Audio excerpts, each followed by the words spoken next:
Hey there, love lights. This is Sandra Bear Davis, the Appalachian Medicine Woman. I hope you're having a beautiful and blessed day. I wanted to talk to you a little bit more today about prepping, about our perspective on it and how we do it, and just some kind of intuitive feelings I've had of late. As you may or may not know, I'm a medicine woman, an Appalachian folk medicine woman. Part of my work is that I'm an intuitive, a professional intuitive. Every once in a while, not often, mainly I'm really like a love and light, you and me were born to be love and light and love and light kind of happy person, loving, joyful type person. Every once in a while though, I get prophetic type messages. Ever since my near-death experience, when the angels came to me during my near-death experience, every once in a while I get these kind of prophetic messages from the angelic realm. I don't like this part of my work. I don't like receiving kind of like the hard messages, the difficult messages. But I gotta tell you, the last couple of days I've been getting the messages, and in the last few weeks actually, the first part of this message, that we are entering in time of an imminent war. War is coming.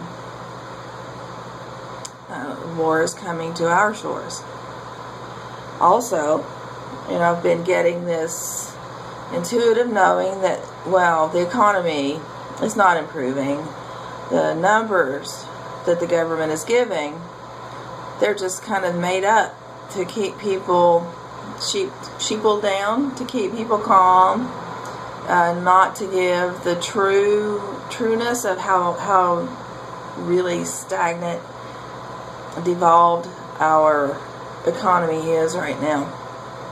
If it were not for unemployment and food stamps, a lot of people going on disability, that sort of thing, at this period of time we would have soup kitchens. There are that many people that can't feed themselves in this economy.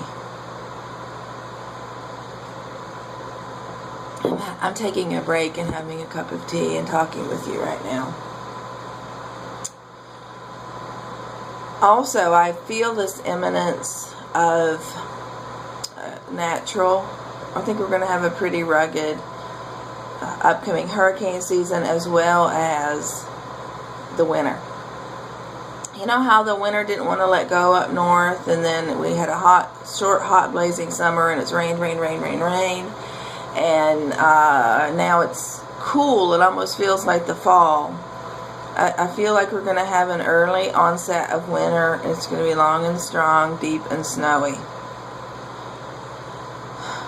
I get this feeling that a war may be started during a time of natural disaster. I mean, that might sound really kooky, but that might be what somebody's waiting for to start pushing those buttons.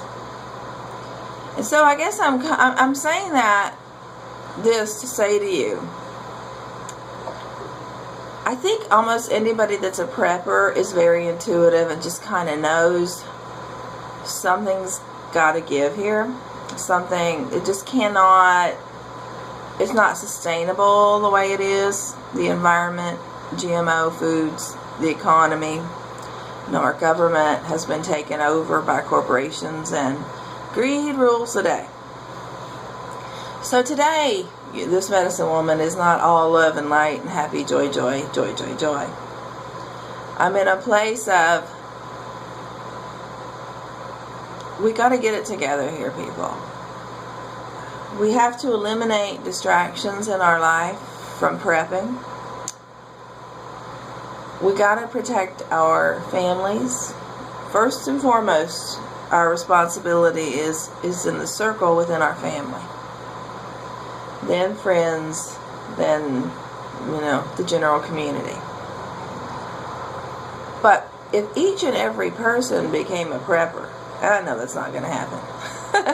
But if each and every person became a prepper and was in a position to take care of their own family, no matter what happened, things things could be worked through.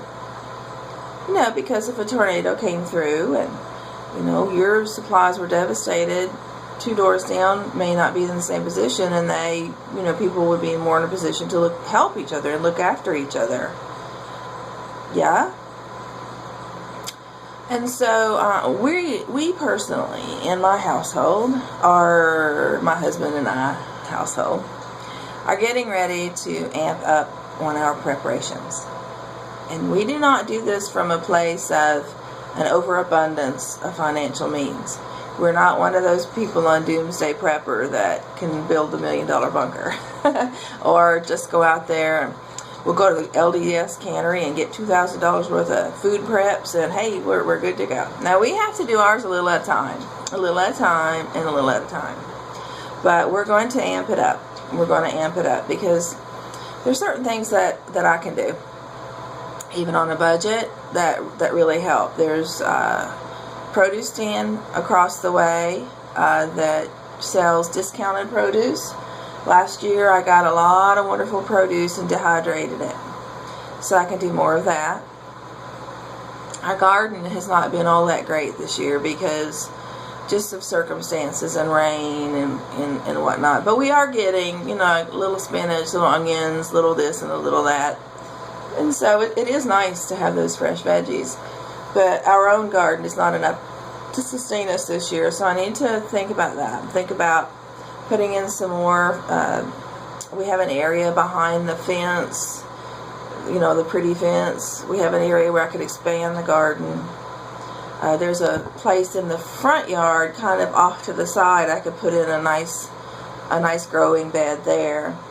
And our back, we have a little back deck area. It's actually a brick patio area. We're going to put some more potted gardens in there, and work on getting an outdoor kitchen built. My husband, for many, many years, was a bricklayer. Even though he's in construction management now, he was a bricklayer. So get him to put together a outdoor kitchen to where we can cook off grid.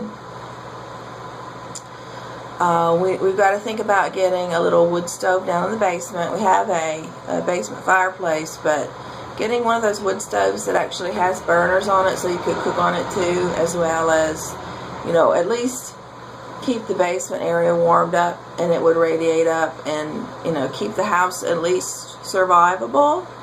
You know what I mean? I'm not looking to be in the lap of luxury here. We also need to really start thinking about down at a flea market down the way.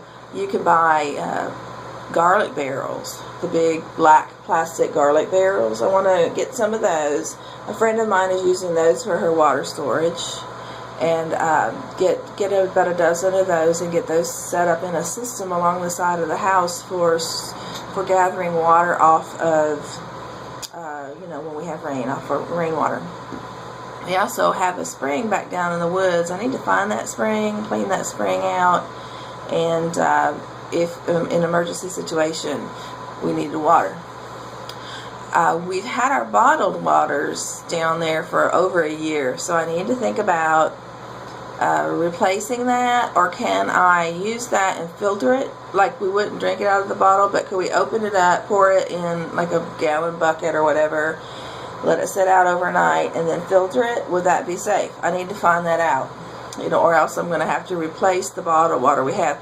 What we did was we got about 6 weeks worth of bottled waters, and so if I can still use that but filter it because it is out of date, I will have to see about that.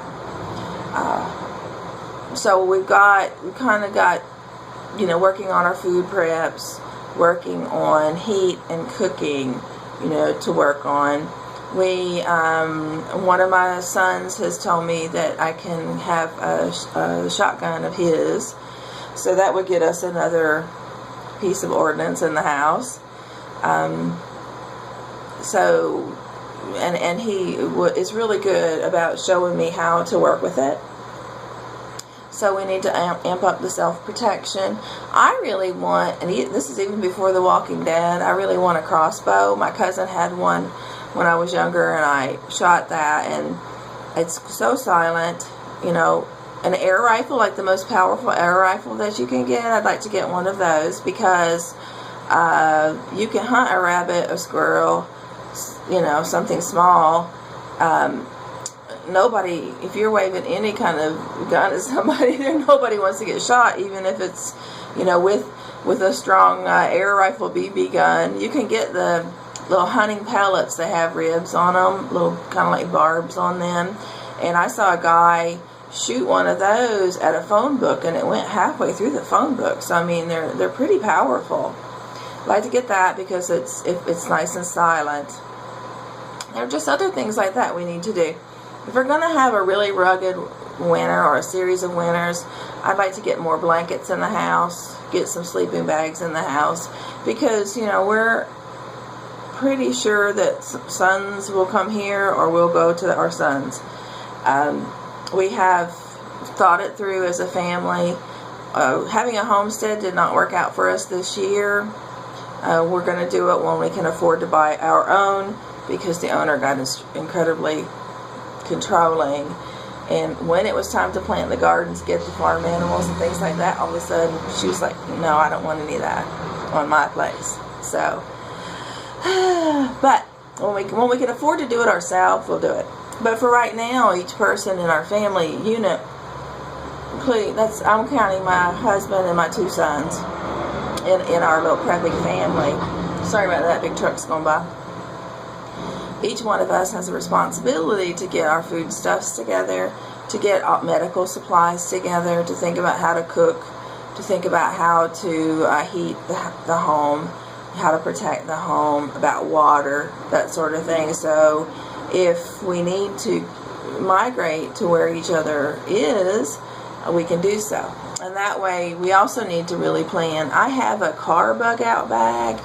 My husband does too, and my sons do too, but we really need to think about having a 3-day, really good bug out bag so that we, if needed, can get to each other, as a family and be together. I'm prepping for 10 people for 2 years. That's my goal. I'm not quite there yet. Yeah, because we keep having to use the preps. I mean, like, we're not wealthy, so we eat from our preps.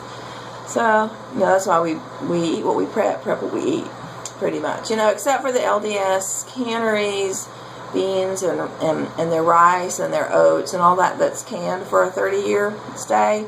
We're not tapping into that. We don't need to, and so that is just being kept for purely SHTF, raw, whatever comes down.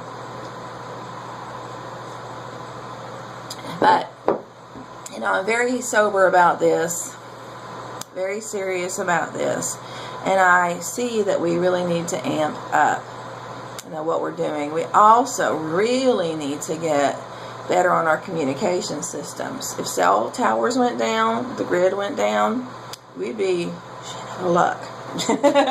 So we've got to really amp up our ability to communicate with each other. At the very least, having some sort of, way of being able to say, okay, we're going to meet here, or we're going to meet there. If this goes down, we need to have a family meeting around that. If this goes down, we're all gathering here. But if this particular scenario happens, we'll meet there. My son is further down south, about 400 miles further down south. If we get into having sort of like a ice age, could happen, a minor ice age, in the farther north, we all may need to migrate more down south. Yeah, but also right now we own a home here in Pittsburgh, free and clear, that we could grow a lot of food on. It's a block house. It's a nice, safe, sturdy house. Bars on most of the windows, that sort of thing. And we also have the benefit of my husband just knowing everybody here. So that has its benefits too. My one son that's in D.C., he's going to have to get out, because I believe if a war comes, D.C. is going to be toast. So he's going to have to get out of there. All right, I'm coming up to my 15 minutes. I'm going to record a little bit more, but I'm going to stop this right now.